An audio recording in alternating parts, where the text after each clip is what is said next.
Anyway mga kapenyo ko, meron na naman tayo napakainit na reaction video na kung saan matatawa kayo no dito sa mga taong ito. Parang mga cannibal ata to eh.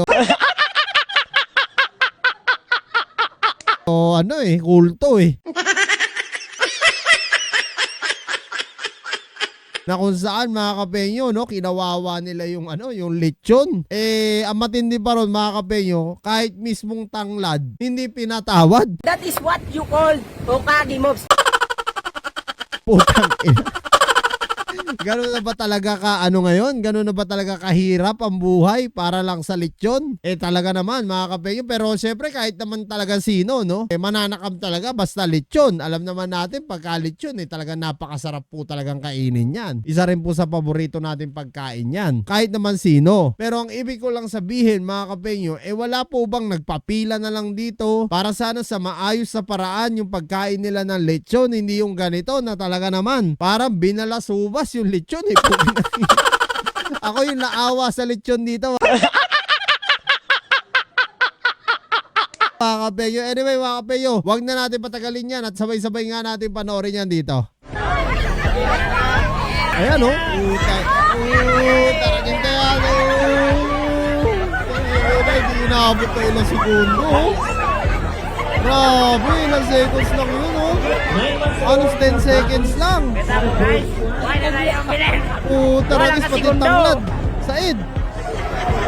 Grabe to mga kapengyo ko. Pati tanglad. Ubos. Walang natira mga kapengyo. Talagang naawa ako dun sa lechon. Para pong binagyo. Diba? Parang binagyo talaga. Kung pinapila sana yan mga kapengyo, no? Yung organize sana. Kahit sino dyan, makakakuha naman siguro yan ng isa-isang plato. No? Makakakuha yan. Pero yung ganyan pinagawa nila na talagang ginawa nilang parang piyesta na unahan. No? Parang agawang buko. Kung tawagin nga sa atin. No? Talaga naman mga kapengyo, kita nyo naman si tatay nga, niyakap agad yung tiyan eh. Yung tiyan nung nung baboy eh. Talagang simut sarap mga kapenyo. Tara, tingnan mo. Ulitin natin mga kapenyo ha. Kung paano. Tingnan nyo ha. 10 seconds lang to. Pag start ko ha. Ayan o. Isa, dalawa, tatlo, apat, lima, anim, pito, walo. 8 seconds nga lang. Nagkamali pa ako.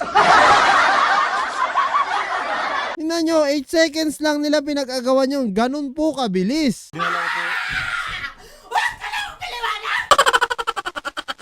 Ganun kabilis mga kapenyo. Comment nyo nga down below kung saan banda nangyari to. Putang ina, grabe. Ano ba meron dito? Fiesta ba to? O basta nakita ko lang tong viral video na to. Na talaga namang mga kapenyo kung mapapansin nyo, ito may hawak-hawak pang yung lechon, yung karne mismo ng lechon, hawak-hawak pa niya. Talagang nagdakutan mga kapenyo. Talagang parang nangyari, mga patay gutom na. Sabi ko nga sa inyo, di ba, nung umpisa, parang mga kulto. Ako, mahal ko pa yung buhay ko eh. Talagang nagawa ko lang yan kasi tigang ako. Talagang hindi naawa sa lechon eh.